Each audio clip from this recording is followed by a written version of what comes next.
Hello students. So we will be continuing the literature and philosophy. Okay, I would want you to make a note on Harun the Just, which is highlighted in yellow base above here, this thing. Make a note of it and revise through it, because this is the additional topics that are being discussed. We won't be discussing it in the class that we are having. Okay, so coming back to literature and philosophy. Before we begin, I want you to look at the image. See that there is a flying carpet on which Aladdin is sitting. It is one of the very famous stories of that time, that one of the stories of 1001 night is that of Aladdin. It was a very famous story during that time. So this was one of the very famous literatures written during that time. So literature and philosophy. The splendor of the Abbasid court in the 8th and 9th centuries under great caliphs like Harun al-Rashid inspired many legends. So there was great caliphs. Great caliphate was being run by Harun al-Rashid, who was of Abbasid dynasty. It inspired many legends. Such legends later found place in the stories of the 1001 Nights. The 1001 Nights was written during that time. The Arabs also translated literary works from other parts of the world. The Arabs, they took part in, because they were trading, they were exposed to various cultures in the world. So what they did, they took their stories, different stories from different places, and they started translating it. The Sanskrit work Panchtantra, for instance, was translated into Arabic.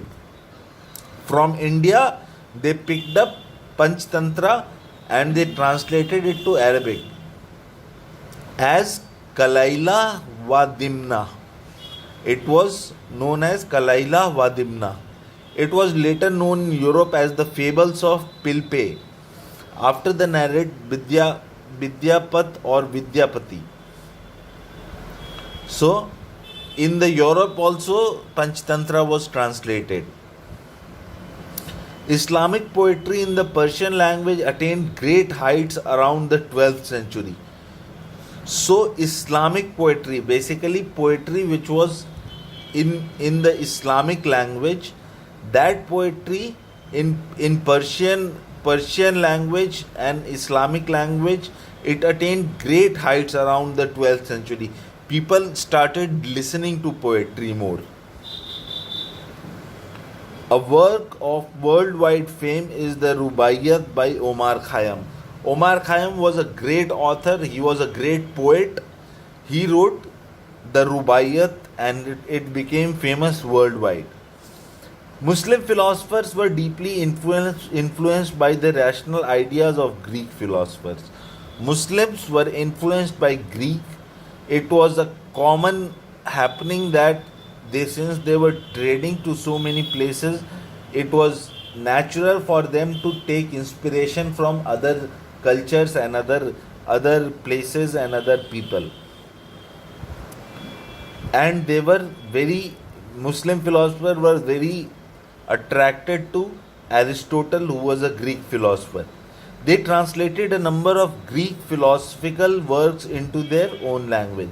They also translated, they not only translated Asian work like Panchtantra, but they also translated Greek philosophy.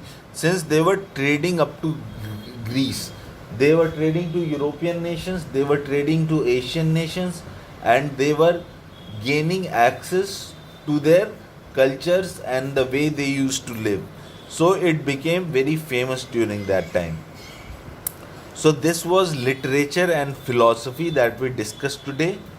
I want you to go through Harun the Just, which is right here. So I want you to go through it once, and just for your own knowledge, you should keep informed about it. But it is not part of the syllabus, or if there is any question from exercise, then only we will use this topic of Harun the Just, but I don't think so there are any questions related to this. Have a good day, dear students.